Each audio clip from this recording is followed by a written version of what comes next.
What's up everyone, welcome back to the channel. तो 5 बजे हम लोगों ने अकाउंटेंसी का टेस्ट पेपर सॉल्व किया था। अब बारी आ गई है to solve business studies test paper. और मुझे उम्मीद है आपने अगर कल टेस्ट नहीं दिया था तो अब तो ज़रूर कर लिया होगा, और इसके बाद रात को 9 बजे हम इकोनॉमिक्स का टेस्ट कर रहे होंगे। तो इन केस आपने अटेम्प्ट नहीं करा तो कर लो यार, तुम्हारा ही फायदा है, कोई मेरा थोड़ा ना फायदा हो रहा है इसमें। तुम लोगों के मार्क्स आएंगे, अच्छा प्रिपरेशन होगा। तो चलो चलते हैं, अब शुरू करते हैं इस टेस्ट को और देखते हैं इसमें आपने कितना स्कोर करा है। चलिए let's begin.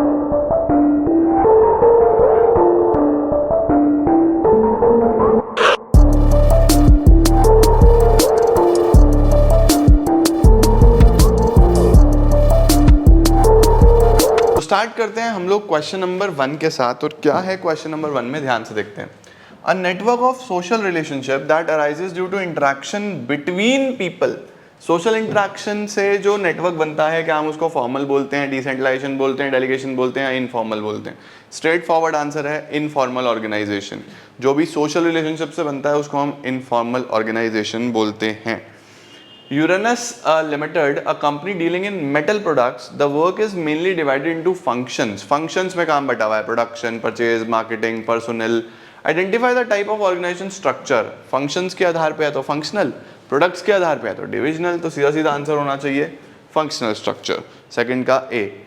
Which of the following does not follow the scalar chain? कौन सा scalar chain follow नहीं करता? Functional करता है definitely, divisional भी करता है, फॉर्मल भी करता है, इनफॉर्मल नहीं करता। इनफॉर्मल ऑर्गेनाइजेशन में कोई स्केलर चेन फॉलो नहीं होता।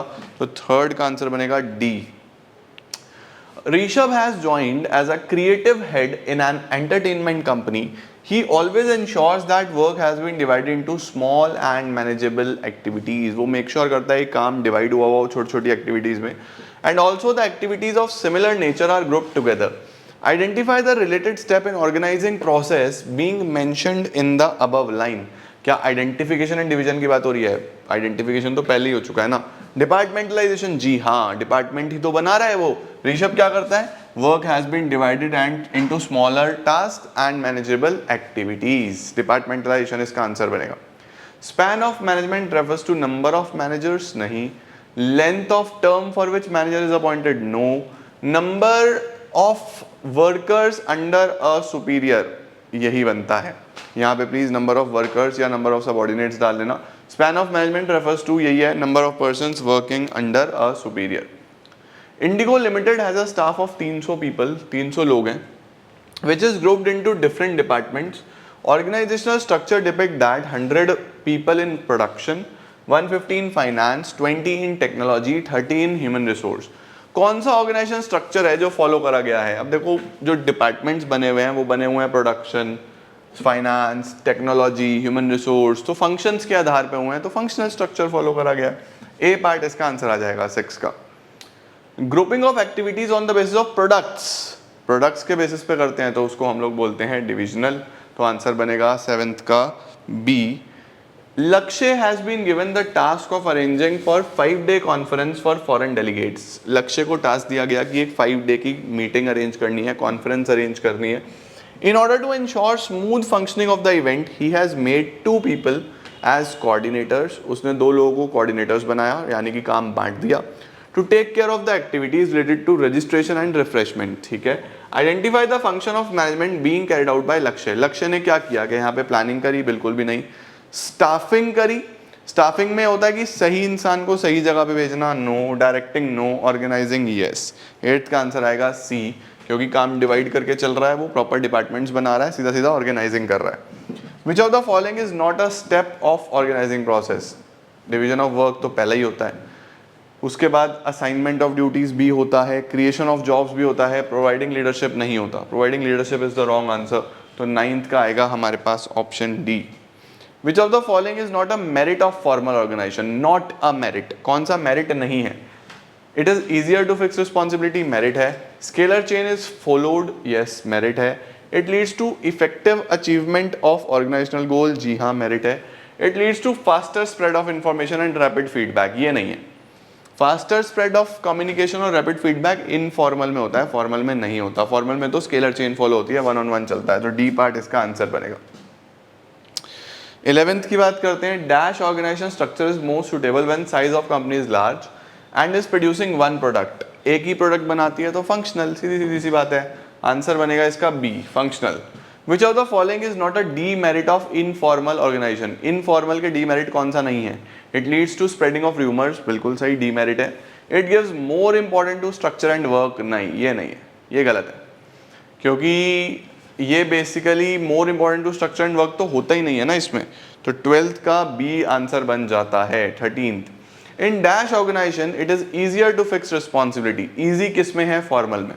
फॉर्मल में ईजी है क्योंकि वहां पे सब कुछ वेल डिफाइंड होता है, सब कुछ वेल प्लान्ड होता है, सब कुछ एज पर प्लान हो रहा होता है, तो आंसर बनेगा A. It arises from established scalar chain which links various job positions and levels of an organization. सब कुछ जो levels, it arises from established scalar chain, scalar chain से आता है, ठीक है, और आप इसके अंदर लिंक करते हो बहुत सारी जॉब पोजीशंस और लेवल्स को। Responsibility no, accountability no, authority yes.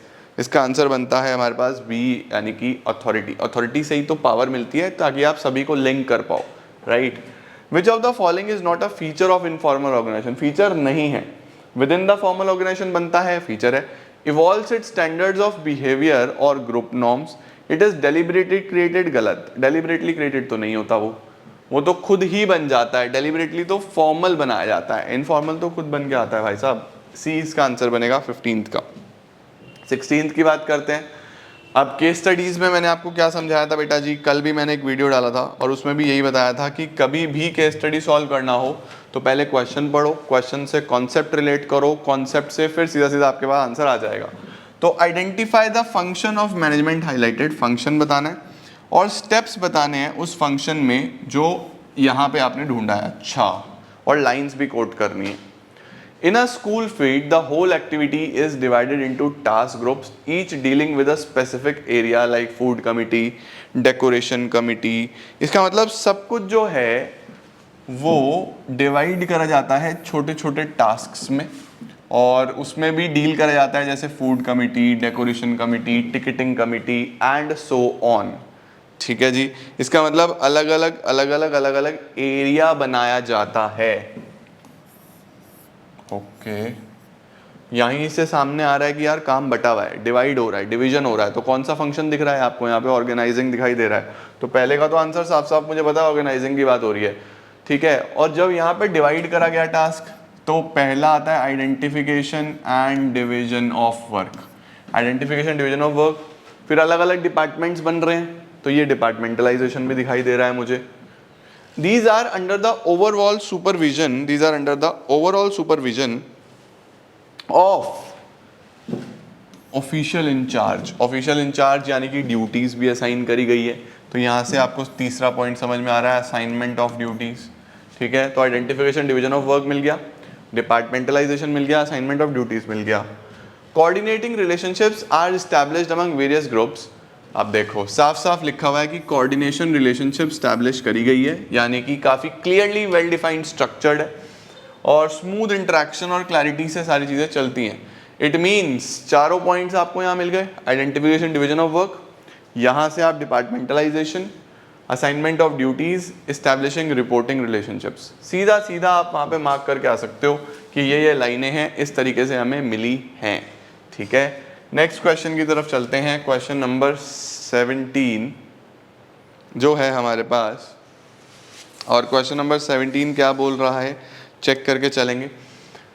Question है, name the framework which the diversified organisation should adopt to enable it to cope with emerging complexity. कौन सा फ्रेमवर्क इसको अडॉप्ट करना चाहिए? Give one reason in support of your answer, और इसके दो limitation देने हैं। तो फ्रेमवर्क ढूंढो, ठीक है, उसका एक रीजन देना है तो उसकी कोई एक इंपॉर्टेंस लिख दो और उसके दो डीमेरिट लिख दो। चलो सबसे पहले तो फ्रेमवर्क ढूंढते हैं। किरण इंडस्ट्री एक कंपनी है जो फर्नीचर बनाती है। The company choose to diversify, अब वो डाइवर्सिफाई कर रही है अपने ऑपरेशंस को ग्रोथ बढ़ाने के लिए and increase market share. As a project was important and many alternatives were generated and were thoroughly discussed amongst the members. After evaluating the various alternatives, Sukhwinder, the MD of the company, decided that they should add home interiors भी add करा उन्होंने, furnishings भी add करा, new line of business activity, यानी पहले सिर्फ office furniture बना रहे थे, अब नया प्रोडक्ट लाइन ऐड कर रहा है। वो होम इंटीरियर्स भी ऐड कर रहे हैं, फर्निशिंग्स भी ऐड कर रहे हैं और ऑफिस फर्नीचर तो है ही। तो पहले एक प्रोडक्ट, अब दो प्रोडक्ट्स जिसमें दो मेनली लाइंस हैं, तो नंबर ऑफ प्रोडक्ट्स बढ़ रहे हैं। कभी भी नंबर ऑफ प्रोडक्ट्स बढ़ते हैं तो हम फंक्शनल तो फॉलो नहीं करते हैं, हम लोग कौन सा फॉलो करते हैं, डिविजनल स्ट्रक्चर फॉलो करते हैं। तो कौन सा फ्रेमवर्क, कौन सा स्ट्रक्चर यूज होगा, तो मैं बोलूंगा यहाँ पे डिविजनल स्ट्रक्चर यूज होगा। डिविजनल इसीलिए क्योंकि यहाँ पे बोल देना, एक रीजन में बोल देना, जब भी more than one product use होता है, मल्टी प्रोडक्ट कंपनी होती है, तो दे यूज डिविजनल स्ट्रक्चर। उसके दो डीमेरिट्स बताने हैं, दो डीमेरिट्स आप बता ही सकते हो सिंपली लर्न करके। ठीक है जी, 18 पे आते हैं। 18 क्या है हमारे पास, identify the type of organization that led to procedural delays. किसमें प्रोसीजरल डिलेज होते हैं, and because of which the company could not get the advantages. लो जी, यहीं से पता चल रहा है भाई साहब, नाम से पता चल गया, क्वेश्चन मुझे पढ़ने की भी जरूरत नहीं लग रही, साफ साफ लिखा हुआ है कौन सा ऑर्गेनाइजेशन है जिसमें प्रोसीजरल डिले होता है। प्रोसीजरल डिले भाई साहब सिर्फ और सिर्फ फॉर्मल में होता है। क्यों होता है फॉर्मल में, क्योंकि एक स्केलर चेन फॉलो करनी पड़ती है, आप जल्दी से डिसीजन नहीं ले सकते, कोई भी डिसीजन लेना है तो अपनी सुपीरियर अथॉरिटी से पूछना पड़ेगा।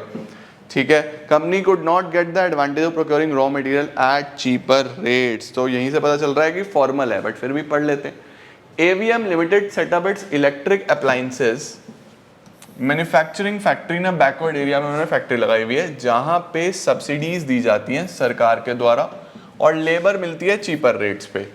AVM was able to produce its products at lower cost, thereby generating enough profits in the first year. सस्ते में बना पाते हैं, कारण क्या है, इलेक्ट्रिसिटी रॉ मटेरियल इजीली मिल रहा है। It was because of the fact that the limits of authority and responsibility of the employees were clearly defined and activities of various departments were coordinated and integrated. सब कुछ अच्छा चल रहा था। The production manager of the company also came to know about the availability of raw material at cheaper rates from a vendor. लो जी, production manager को पता चला कि एक जगह सस्ता रॉ मटेरियल मिलेगा। For this he wrote a letter to the MD, उसने एमडी को लिखा कि इसको सैंक्शन कर दो, but because of procedural delays, but वही प्रोसीजर बहुत बड़ा था तो प्रोसीजरल डिले हुआ सैंक्शन होने में और फंड्स मिलने में, तो ऑर्डर प्लेस नहीं हो पाया। तो कौन सा ऑर्गेनाइजेशन है जिसमें डिले हो रहा है, तो सीधी सीधी बात है यार, फॉर्मल में ही ऐसी चीजें हो सकती हैं। इसमें state any two of the type of organisation identified. Two क्या स्टेट करना है भाई साहब, इसमें ऐड करेंगे स्टेट एनी टू एडवांटेजेस, जो आपने ऊपर आइडेंटिफाई करा है कि हमारे पास जो फॉर्मल ऑर्गेनाइजेशन होगा उसके कोई भी दो एडवांटेजेस आप इसमें लिख सकते हो। In a above other than those discussed in the above case, यानी ऊपर जो केस में डिस्कस हुए हैं उससे अलग। तो ऊपर यहाँ पे कोऑर्डिनेशन और इंटीग्रेशन, जो भी उसके मेरिट्स डीमेरिट्स हैं, आपको कोई भी तीन अलग से बताने हैं कि जो यहाँ पे डिस्कस ना हुए हों। ठीक है जी, चलो क्वेश्चन नंबर 19 क्या आता है हमारे पास। Steelo limited decided to set up, पहले क्वेश्चन पढ़ लें क्या है। क्वेश्चन है हमारे पास, identify state the type of organization which permit Steelo Limited the flow of communication in all the directions. अरे भाई अभी बता दिया इसने, कौन सा होगा जो स्टीलो लिमिटेड को कम्युनिकेशन सभी डायरेक्शंस में अलाउ करेगा, तो इनफॉर्मल होगा ऑब्वियसली। और सेकंड में बोल रहा था state another advantage of the type of organisation identified, इसका कोई एडवांटेज बताओ, तो इनफॉर्मल का ही आपको एडवांटेज भी देना होगा। चलो देख लेते हैं फिर भी। Steelo limited decided to set up it steel manufacturing factory in backward area of Odisha, जहाँ पे very less job opportunities were available. People of that area welcome the effort to attract people to the work. It is also decided to provide many other facilities like schools, hospitals, markets, ये सब provide करने का वादा करा गया ताकि ज़्यादा से ज़्यादा लोग jobs के लिए आएं। Stilo Limited started earning huge profits, पैसा कमाने लगे। Another competing company asked its production manager Aslam to investigate the reasons for earning huge profits by Stilo. एक और कॉम्पिटिटर ने अपने मैनेजर असलम को बोला कि जरा चेक तो करो कि ये इतना पैसा कैसे बना रहे हैं। Aslam found that in both the companies there was systematic coordination amongst the various activities to achieve the goals. Every employee knew who was responsible and accountable to whom. The only difference was that in his organisation communication took place only through scalar chain. ये आ गया देखो main point. सिर्फ एक ही difference था कि उनकी organisation में जो कम्युनिकेशन है वो स्केलर चेन से चलता है, whereas Stilo Limited was allowing flow of communication in all the direction. वहाँ पे faster spread of information हो रहा था और फीडबैक भी क्विक आ रहा था. तो कौन सा है ये ऑर्गेनाइजेशन जो स्टीलो फॉलो कर रहा है? ऑब्वियसली यार इनफॉर्मल.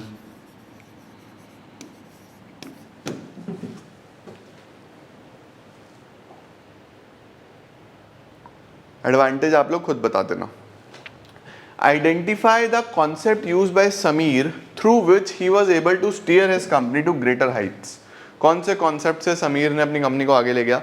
और 3 पॉइंट ऑफ इंपॉर्टेंस बतानी है. अब कॉन्सेप्ट के लिए तो हमें ऑब्वियसली क्वेश्चन पढ़ना पड़ेगा. Sameer Gupta started a telecommunication company Donira limited.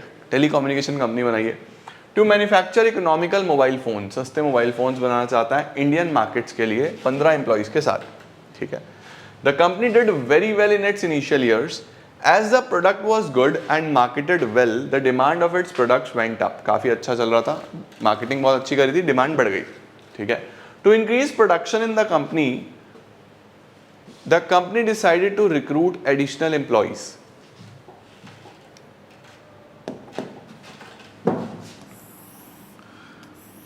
Additional employees recruit करे जा रहे हैं. Sameer Gupta, who was earlier taking all the decisions, had to selectively disperse the authority. उसने अपनी अथॉरिटी को नीचे बांटना शुरू करा. He believed that subordinates are competent. उसको लगा subordinate competent हैं, capable हैं और resourceful भी हैं और वो responsibility भी ले सकते हैं. This paid off and the company was not only able to increase its production but also expanded its product range. इससे काफ़ी फायदा हुआ. और जो उसने अपना काम selectively नीचे नीचे अलग अलग levels को बांटा था कि middle को दिया, lower को दिया, जिस तरीके से उसने काम दिया था वो उसके लिए अच्छा पे ऑफ करा और वो काफ़ी पैसा भी बना पाया वहाँ से और एक्सपेंशन भी हो पाया उसके प्रोडक्ट लाइन में. तो यहाँ से हम बोल सकते हैं कि कौन सा कॉन्सेप्ट यूज करा था समीर गुप्ता ने? इसको हम बोलते हैं डिसेंट्रलाइजेशन. डेलीगेशन सिर्फ 2 लोगों के बीच में होता है. डिसेंट्रलाइजेशन हमारे पास पूरी ऑर्गेनाइजेशन में काम बांटना होता है. तो काम पूरी ऑर्गेनाइजेशन में डिस्ट्रीब्यूट हुआ है, डिस्पर्स हुआ है, जिस वजह से उसकी ऑर्गेनाइजेशन अपने गोल्स अचीव कर पाई है और काफ़ी ज़्यादा ग्रोथ हुई है. इसके साथ आपको 3 पॉइंट ऑफ इंपॉर्टेंस लिखने हैं इस कॉन्सेप्ट के. कोई भी 3 आप डिसेंट्रलाइजेशन के इंपॉर्टेंस लिख सकते हो और इसी के साथ हमारा बिजनेस स्टडीज़ का पेपर होता है समाप्त. तो मुझे उम्मीद है आप लोगों का अच्छा हुआ होगा पेपर और मुझे बताना कितने कितने मार्क्स आए हैं कमेंट सेक्शन में और किस तरीके से आपने स्कोर करा है. तो चलिए मिलता हूँ मैं आपको 9 बजे इकोनॉमिक्स के पेपर के साथ और उम्मीद है आपने सॉल्व कर ही लिया होगा. All the best everyone, see you soon. Till then keep growing and keep glowing.